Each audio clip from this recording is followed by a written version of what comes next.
All right. For this part of the video, we are going to derive a heat diffusion equation for a three-dimensional object using Cartesian equations. So, when we talked about heat diffusion, we said that heat diffusion is energy stored set equal to energy generated plus some net heat. No, that's really bad. It's stupid.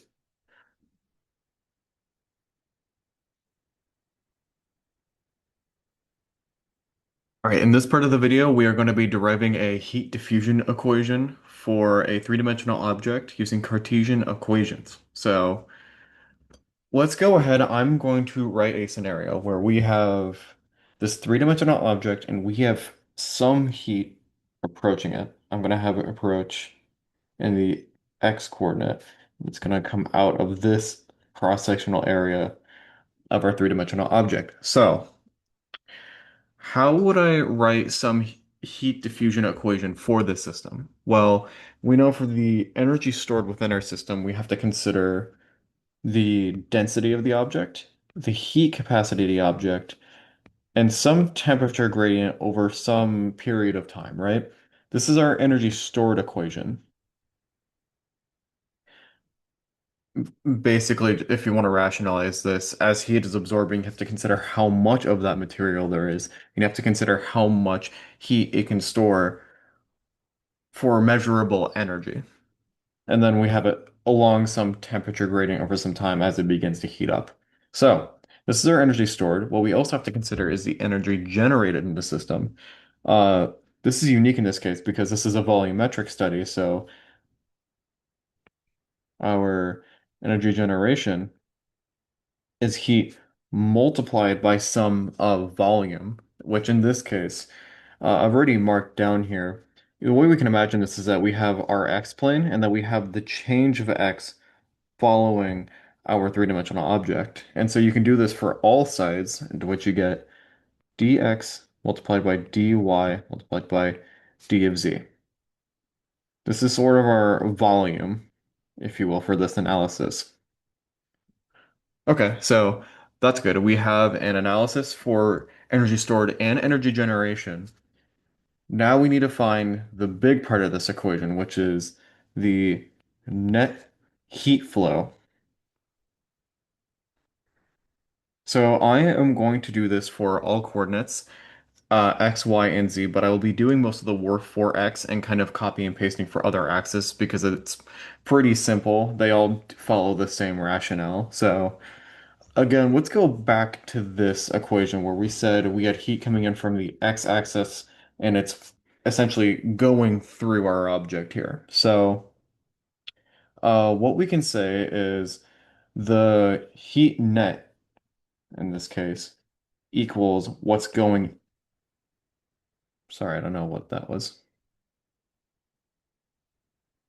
Sorry about that. I don't know what that was. Heat in minus heat out.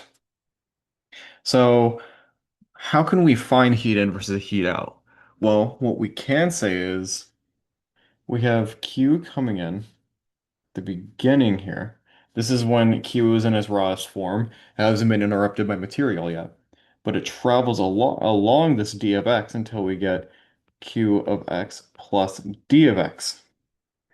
Okay, well, that's a pretty convenient equation. So how can we actually derive an expression from this? Well, if we do some linear approximation, we can say that, let's see here. We can say q of x roughly equals, or actually, sorry, q of x plus a d of x equals q of x. This would be plus the change of x, or change of temperature due to change of x. And now if we take this equation, this is essentially our Q out, and plug it in here, we get an expression that looks like change of temperature in regards to change of x, and then this is multiplied across some length. Sorry, I forgot to include this. Multiplied across some length, which is d of x in this case. So now we have a net heat flow equation Oh, did I do this right? I may have done this wrong. I was confused for a second. I accidentally put change of temperature instead of Q, and that's where I got my algebra wrong. This is Q of X. Change of Q of X in this case. So that's how we can get an expression for net heat flow for the X coordinate. We're going to do the same thing for Z and Y. So we're going to do this is net X. Q net of Y equals QY in minus QY out. And we can do the same expression. This goes along the y-axis. I'm gonna just draw some like ambiguous shaping here. This is Q of Y plus D of Y, and this is Q of Y. And so if we want to imagine that, we can say Q of Y plus D of Y equals Q of Y plus change of Q of Y along change of Y multiplied by D of Y. So now if we plug in this expression over here, get an equation that looks very similar. Change of heat in the y-axis for partial y multiplied by the D of Y. And now we're going to do the same thing for the z coordinate. D net of z equals QZ and minus QZ out. Again, linear approximation plus dz equals Q of z plus change of Q of z over partial z multiplied by d of z, which then gives us negative change of Q of z over Q of z, or change of z multiplied by d of z. Okay, so that was a lot of talking. Let's go ahead and actually begin to relate some terms here. So first thing that we can do is apply Fourier's law to this,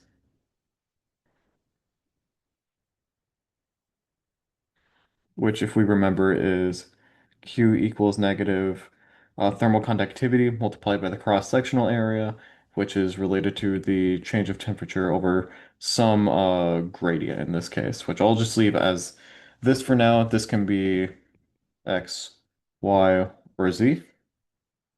And we're going to apply this equation and sub it in for all of the Q's here. So if we're going to apply Fourier's law here, we can say, let's see here, negatives cancel out. We have partial x multiplied by k a, and this would be, let's see here, just making sure I got this right. This would be d of t over d of x, and then this would be multiplied by d of x. Now, further simplification that we can do is if we talked about the cross-sectional area entering, if we're talking about the x heat entering throughout here, the cross-sectional area of this object in this case would be the d of y and d of z multiplied with each other. D of y x d of z, which if I want to simplify things, sorry, not our gradient, the area over here. We can cancel that out and put dy d of z. And now we have our volume that we were looking at earlier. So I'm going to go ahead and do the same thing for these two. And then with this, we'll be able to have an expression for our total net heat flow. It'll be easy to simplify. This would be partial of y, and then we multiply this by the thermal conductivity again, area, which in this case, if we're coming in from the y direction, the cross-sectional area would be d of x and d of z. That would be our cross-sectional area. And so this is actually d of x multiplied by d of z along some temperature gradient along d of y multiplied by d of y, which is actually multiplied by d of x and d of z. Once we cancel that out, again, we have our volume over there. And then same thing here. We have our, yep, we have our partial of d of z. Yep, that's right. Just making sure. Multiplied by our thermal conductivity area, which if we look over here, if this is coming along the z-axis, this is coming along over here. That is d of x and d of y. Cancel that out, d of t over d of z, multiplied by d of x, d of y, and d of z. And now what we can do is, if we take out k in all of these terms, we can actually see that this is a double derivative of d of x in this case. And so the final simplified equation for adding all of these net heats together is subbing out k. This is the double derivative of the temperature gradient for x plus the double derivative for the temperature gradient of y, double derivative of temperature of d of z squared, multiplied by d of x, d of y, and d of z. Okay, so now we have an expression for net heat flow. What we can do with this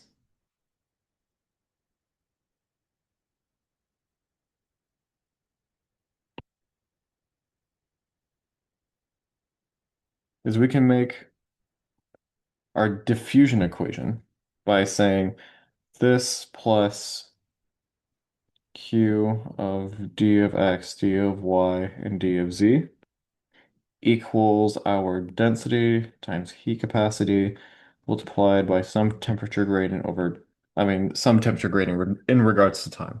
So now to finally get our expression in terms of heat diffusion, if you look, we have thermal conductivity. Thermal conductivity divided by density and divided by heat capacity gives us our diffusivity coefficient. So to finally simplify this, we're just going to go ahead.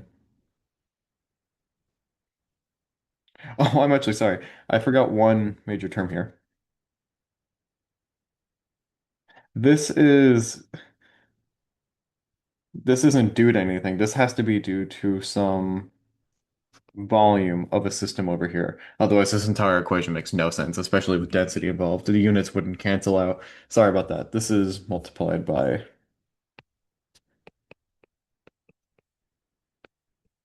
that. Sorry about that. So first off, we can cancel like terms. We have volumetric terms on all of them, so we can go ahead and cancel them out.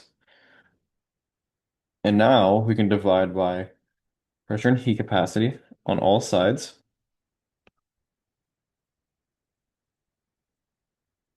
And leave us with an expression of the temperature time equals, this keeps happening. I'm so sorry. I don't know why this keeps happening.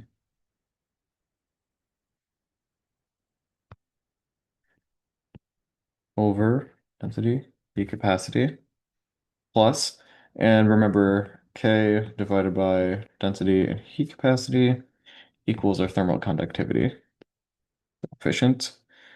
Just multiply by our double derivative of T, or double derivative of temperature in regards to X, Y, and Z.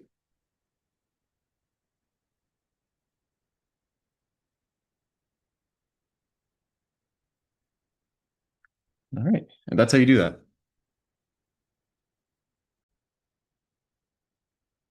All right, this is the second part of the video. We're going to be looking at a temperature profile for an object that is one-dimensional and has insulation on one side. Uh, and we're going to assume that the process is steady state in this case, which means that there is no flux throughout there's no energy stored throughout our system. So, what we can say is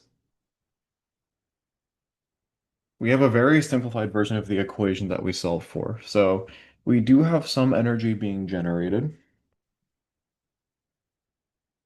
And we do have a net heat flow. However, because this is one dimensional, and I'm just going to assume that this is x in this case, we only have to do it in regards to uh, the temperature gradient in regards to x.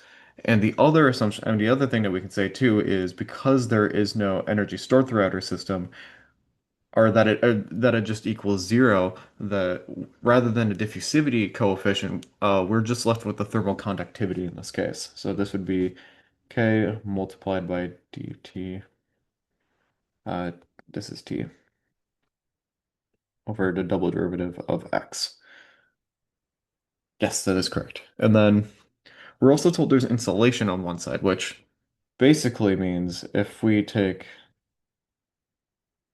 uh take the change of temperature in that place at x equals zero, that it would equal zero itself because it would just be a constant temperature because it is insulated, so the slope of it would just remain the same. So,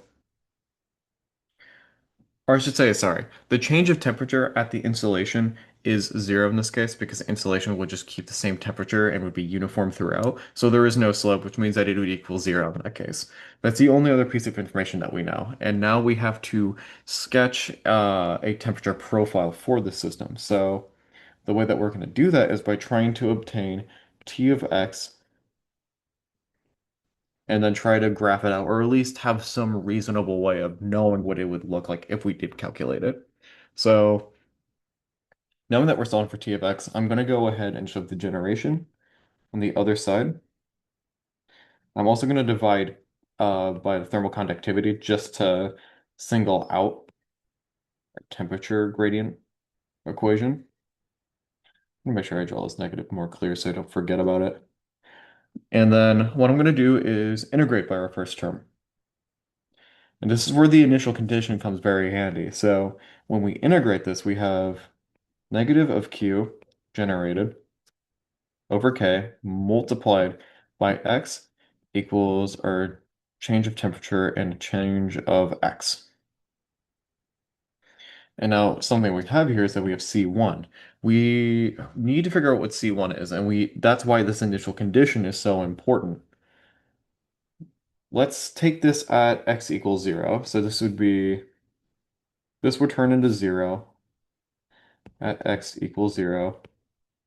This would turn into 0 at x equals 0, given our initial condition, plus c of 1. So therefore, c of 1 equals 0. So we can proceed forward and just integrate as if c1 did not exist.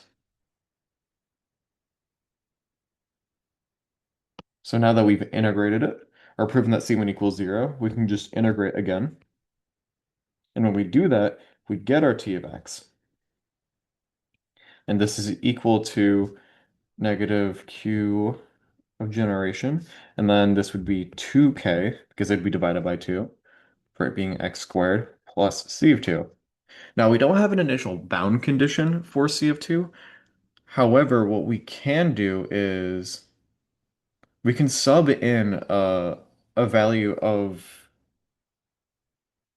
t of x that we're familiar with to then find out what C of 2 would be at a certain point. So, what do I mean by that? Well, we know what we did before was take the initial bound, which we know that change of 0 is 0. I mean, change of the x of 0 equals 0 because of the insulator. But what we can do is sub in L to get the total profile for our one-dimensional system here. So, if I say C to L, if we set all of this to L, we have the temperature at the end of the length equals negative Q sorry, generation over 2 times thermal conductivity multiplied by L squared plus C2. We know that C2 equals T of L. This would be plus the generation over 2 times K multiplied by L squared. So we have an expression that looks like this, which gives us a profile for the entire system. So now if we put this into our original equation, we can say that T of x equals, and I'm going to simplify here. Just going to combine like terms with Q generation. And this would give me L squared minus x squared. Let's see here. L squared, and then this would be plus the temperature of the entire length. So when we get this, what we can say is we know based on this being negative x squared that this will have this shape of a downward parabola. Or I should say, even better yet, we know that this will be a concave down system from where we start. So if we start at x equals 0, we know that for the insulation that the slope is going to be 0. There is no change. And as we proceed downward, we just prove that this will be a concave down system to look something like this. So what we've shown is that as heat begins to leave from actually let me do it this way. So we have a temperature difference that's concave down. We have an insulated side where it's as warm as it could be due to the insulation. And as it begins to disperse away from our source of heat, the change in temperature or the change in temperature becomes greater. And so the way that you can think about diffusivity is that the less of something that there is, the slope for diffusivity is going to increase. Notice as we start leaving our heat source, our slope becomes steeper. Let me show this better. Our slope becomes steeper, steeper, and steeper because it's trying to establish thermal equilibrium. It's trying to create a equilibrium in temperature with its system. But as the heat leaves more and more and more, it disperses more, and so the rate of change for that temperature becomes greater as we sketch it out. And we prove that with the temperature in regards to x equation that we solved here in terms of generation. Uh, yeah, with generation due to the x coordinate.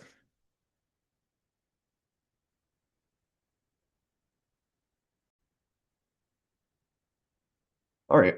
So for this part of the video, what we're trying to show is what the heat diffusion looks like for a two-dimensional object, one that I've made over here with various temperatures on its side.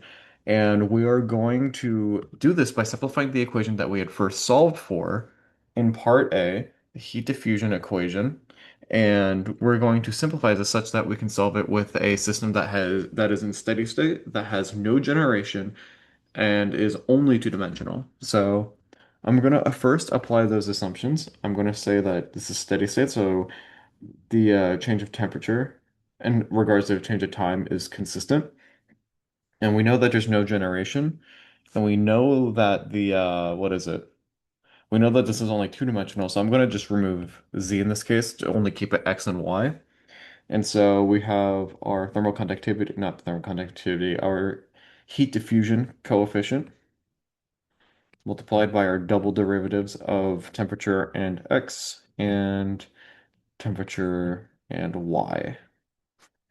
So if we're going to examine this in the form of double derivatives, we have to consider the definition of what a double derivative is in regards to a system like this. So we're comparing, let's say like we're in this little box right here, right? We are curious about what the temperature looks like in comparison to what is to the left and right of it and what's above and below it as well. So to get an equation that looks like that, let's first figure out what the temperature, change of temperature would be. If we're going to treat each box as I and J for our counter, the temperature of I and j uh, being compared to, or sorry, this is n plus 1, and comparing it to the box of I and j over change of temperature equals, and this is where our definition of a double derivative comes in. Let's first do this for the x direction. So the x direction in this case, I'm going to go ahead and put everything in the thermal conductivity, a thermal diffusion coefficient. What we're going to say is we're going to first compare our temperature to the right of us. So we're going to say n plus 1 I j minus our original temperature. Yeah. And we're going to put this in terms of change of x. And now we're going to subtract that by the box to the left of us. So it's going to be T I j. So this is the original one, n minus T of I j and minus 1 over change of x. And this is a double derivative, so this is all over change of x. Uh, and I'll simplify this, but I'm going to do it for the y first, and then I'll go ahead and simplify. So now we're going to do the same thing, but we're going to do it from up and down. We have the temperature of n plus 1, okay, minus temperature of, or I should say, this is, sorry, let me do it like this. Plus 1, and then this is T of I minus 1, showing that it's going from the left to the right box. Sorry about that. Let me go ahead and rewrite this to be j plus 1 minus T of n I j for a change of y. This is minus T of n j minus T of n minus 1 I j minus 1. So this is the box below. Change of y, and all this over a change of y. Okay, so just to kind of simplify this, we can combine like terms and we can say that t I plus 1 j minus 2 t I j plus ti minus 1 j minus 1 over change of x squared, which that is the definition of a double derivative. And this is plus t I plus 1, or no, sorry, this is I j plus 1 because this is it being shifted up, minus 2 t I j, and then this is plus t I minus 1, or keep on doing that, sorry. I of j minus 1 and minus 1. Then we do this over change of y squared. Okay. And all this is being multiplied by our heat diffusion coefficient. So this is kind of a way for us to essentially consider all adjacent squares, both from the y and x axis, to then determine what our original temperature is. And we're going to show in Excel what that looks like visualized. Sorry, I almost made this equation a lot more difficult for myself on Excel, so I'm going to simplify this even further because I forgot to. So, as you remember, we are in steady state. So this equals 0, meaning that the coefficient of diffusivity isn't relevant in this case. And what we can do is kind of simplify this even further, because if we just change of x and change of y to just be like, let's do this like change of d in this case. which is change of distance.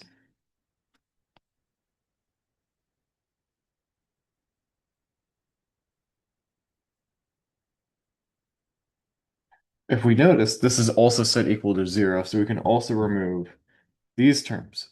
And the whole point of this is that we're trying to find the temperature of the individual square. So we're trying to extract this temperature value from both of these and get a relationship for the total system. So if we do that, we can get 4Ti j of n equals, and this is the box to our right. This is the box to our left.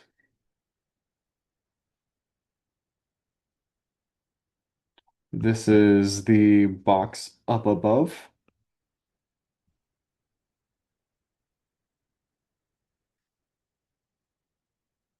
And this is the box down below.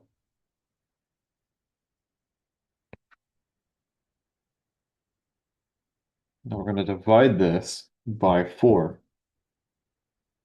And now we have a total expression to graphically show what each values of these parts of the 2D object are. So now what I'm going to do is show this part on Excel, and this should become a lot more easier to calculate for us.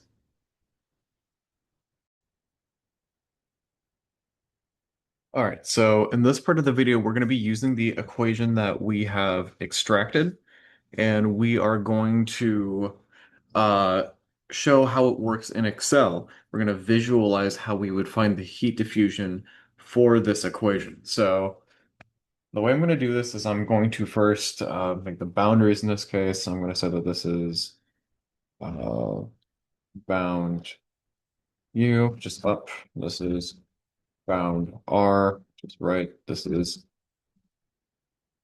bound L, which is left, and then bound D, which is down.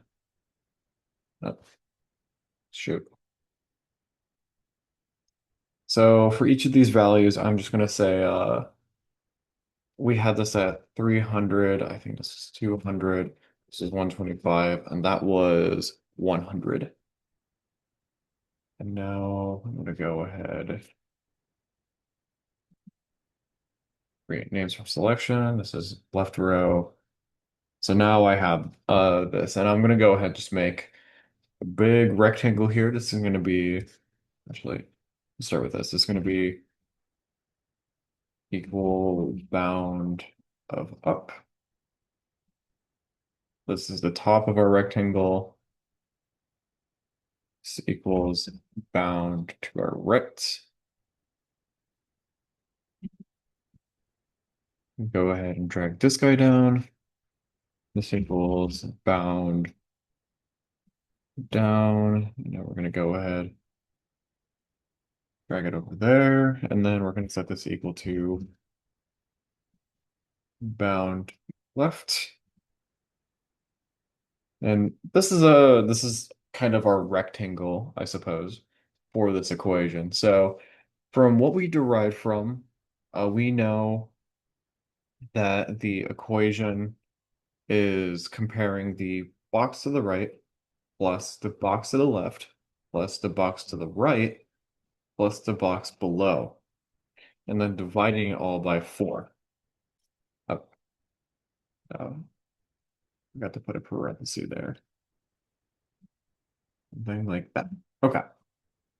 Now what we can do is go ahead and extend that equation to all points. And as you can see, we have this looks like a lot of numbers, so what I'm going to do is I'm going to put a conditional format here. I'm going to see if this makes sense. And here you can see a reasonable temperature gradient of our system. You can see this looks like it makes sense, just common sense. The hotter temperatures are near the top and the colder ones are near where the colder temperatures are. But this gives us a nice visualized demonstration of heat diffusivity that we were able to extract from our equation.